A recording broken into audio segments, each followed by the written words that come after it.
Welcome to another edition of my Lightsaber Duels series, where I talk about my point of view on the best duels in the franchise. Due to my community poll, we settled on Vader vs. Luke on the Death Star 2, which is without a doubt my favorite duel from the original trilogy. It's perfect. Father vs. son, a fallen Jedi versus an up-and-coming one, light versus dark. I'd also say that this duel is as emotional as Luke's duel with Kylo Ren. The Skywalker boys bring so much pain and anguish to their fights, and what's more tragic than literally fighting your own family? On Bespin, Luke thought he was fighting the face of pure evil, but as we come to discover, he's fighting his own flesh and blood. Now, because of how much Star Wars content exists, it's hard not to consider all of what we know about Anakin Skywalker while watching this particular duel unfold. This fallen knight who became the right hand of Sidious has to face his son, the last remnant of his connection to something good, that being Padme, the very person Vader has been trying to save from death ever since his fall to the dark side. Now, this pursuit has been proven superfluous in wake of his son's existence. Padme lives through their son and daughter Leia, and this realization plays into the outcome of this lightsaber duel. From Luke Skywalker's point of view, his entire journey as a Jedi has been about facing darkness, becoming a Jedi like his father before him. Even his initial instincts with Vader in The Empire Strikes Back were to kill this evil Lord of the Sith and save his friends. But once Luke finds out that his father he aspires to emulate is this person in front of him, this dark, evil being in a cybernetic suit, it turns everything he believes about his father and himself upside down. Luke is dealing with the reality that he was lied to about his father's true demise, and Vader is dealing with the fact that he was lied to by the Emperor about the exact details of Padme's death. Another angle on this duel is that Vader wants Luke to join him to defeat the Emperor, and the Emperor, realizing Luke's potential threat to his reign, is trying to seduce Luke into becoming his new apprentice, usurping Vader's role by his side. There is so much context behind the ebb and flow of this lightsaber duel that it's worth covering. And before we dive right in, I'd like to mention I will be pulling information not only from the original cut of Return of the Jedi, but the novelization for the film as well. So let's begin our analysis of Vader vs. Luke on the Death Star 2.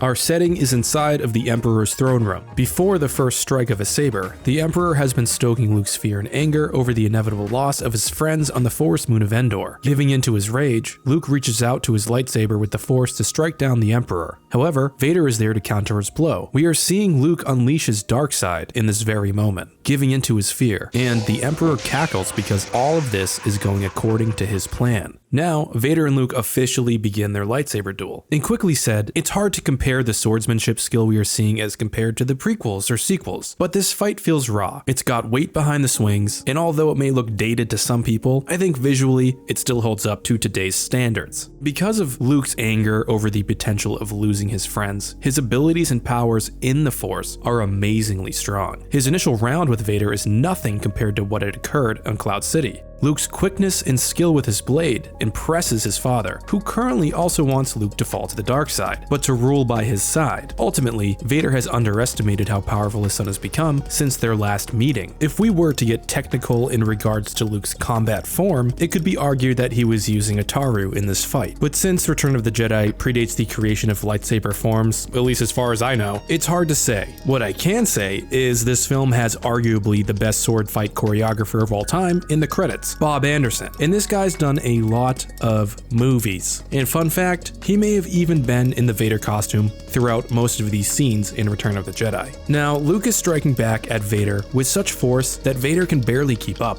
resulting in being forced back to the edge of the top of a stairwell. Luke uses this opportunity to kick his father down the steps, gaining the high ground, enraging and humiliating Vader. All the while, the Emperor is cackling, saying good to Luke, telling him to use his anger. Within the Return of the Jedi novelization, it tells us that Luke feels engulfed in power and is almost feeling this lustful pull towards the dark side, realizing that he can take out Vader without question, and the Emperor too. It's hypnotic and dangerous, and he snaps himself out of it, turning off his lightsaber, realigning himself with the light. It's here that Vader finally realizes that his son can actually best him in combat, and within a novelization, Vader's internal state is initially one of surprise, then fear, and then his humiliation turns into anger, making him want want revenge on his son. The dark side cycle is feeding upon itself. Luke tells Vader he will not fight him. Yet Vader slowly and carefully walks up the stairs, not even saying a word. It's like a predator gaining on its prey. He definitely gave off a presence of no more messing around. He tells his son it's unwise to lower his defenses, forcing his son into another bout of intense dueling. Vader is basically muscling his way through his son as they lock sabers for a second.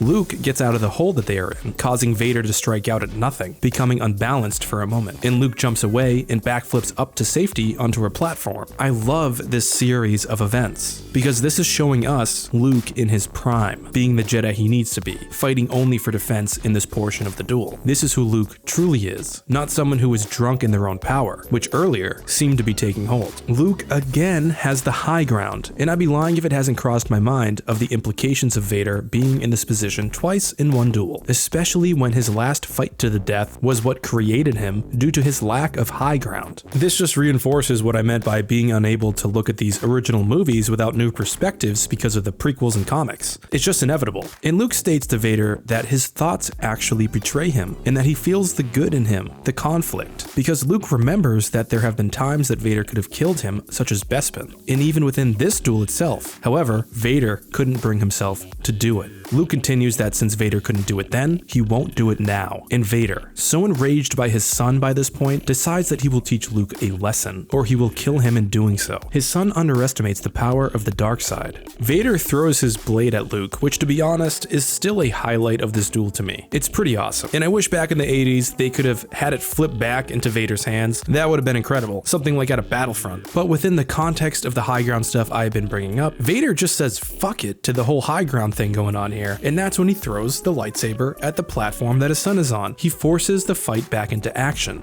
Luke has now hidden himself away, still unwilling to continue this confrontation with his father, unwilling to let his own dark side win. Vader taunts Luke, walking with his lightsaber ignited in the shadows, telling him he can't hide forever, but Luke continues saying he will not fight. And we get so much visual information into Luke's internal struggles in this scene. His face shows us how deeply the dark side is affecting him. It looks like he is slipping every moment, and his face is split in a red and blue hue, representing Luke's turning point within the Force itself. Vader taunts Luke with the dark side being his only savior for his friends. And finally, he reveals Luke's greatest source of anxiety, his sister. Vader searched his feelings and now taunts Luke with turning Leia to the dark side if he will not, resulting in a rage that neither Luke or Vader expected. Luke ignites his blade, screaming never to Darth Vader. And it's worth pointing out that at this point, the blue hue on Luke's face almost seems to be completely gone, although this could also just be because of blocking. Luke aggressively engages Vader, and it was said that each blow that Vader took felt like a scream, an accusation, like shards of hate. The musical composition itself sounds exactly like what the emotions would be between these two individuals. Melancholy, intense, spiritual, dissonant.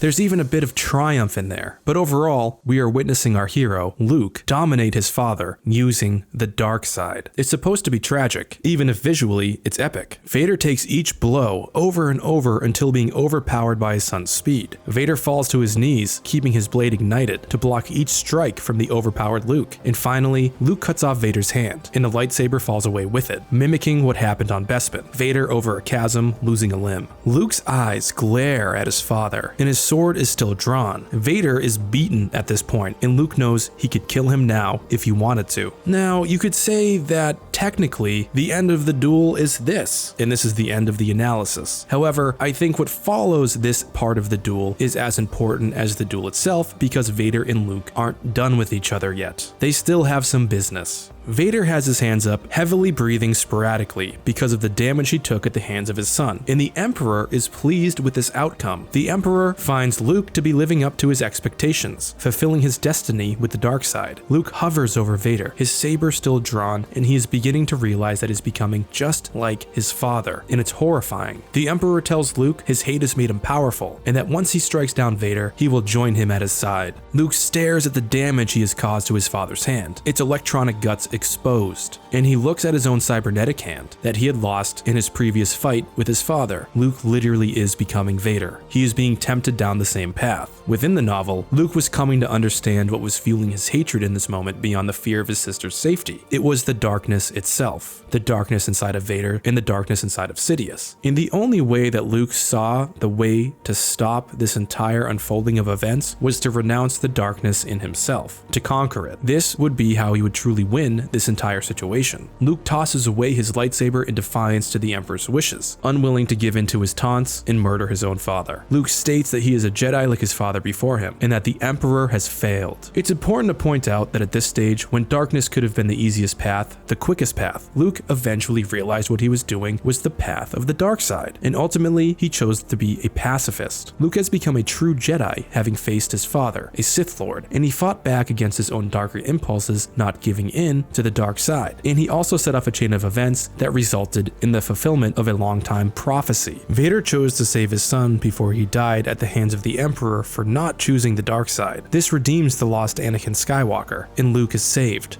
The most tragic thing about this fight and its subsequent events is that Luke has this moment with his father, a real moment where Luke takes off his mask because Anakin wants to look at Luke with his own eyes, not through the lenses of the mask. And even though Luke wants to save Anakin, it's too late. Luke's damage to Vader arguably added to his dying in the suit, but Palpatine's lightning was the real nail in the coffin. Either way, all is not lost, because Anakin tells Luke he already has saved him from the torment of being Darth Vader, and saved him from his own darkness. Within the novel, when Vader turns into Anakin, he truly senses love for his son for the first time, and he also senses love for himself once again. It took this duel for the father and son to truly reunite, and to both become what they were meant to be. What I find so fascinating is how he dies telling Luke to tell his sister that he was right about him, that there was still good in him after all this time. It plays perfectly into the next chapters of the Skywalker saga concerning Ben Solo, and why Leia has the mindset she does about her son. Leia believes in what Luke did for their father, even if she never was able to meet her true father, and she believes the same kind of transition from darkness can happen with Ben. And after Anakin passes his last sentiments to his son, he dies as a Jedi, reuniting with the Force. So this duel, like I said, is my favorite out of the original trilogy. It has everything I enjoy about lightsaber duels, and the emotional undercurrent is phenomenal. And I hope you have all enjoyed my deep dive analysis of this duel. I realize my way of working myself through these duels might be a bit unorthodox, but overall I hope they've been enlightening, or at least interesting. And I'm curious about what your opinions are on this duel and where you'd rank it amongst the other duels in the saga. As always, may the Force be with you. AT AT is signing off.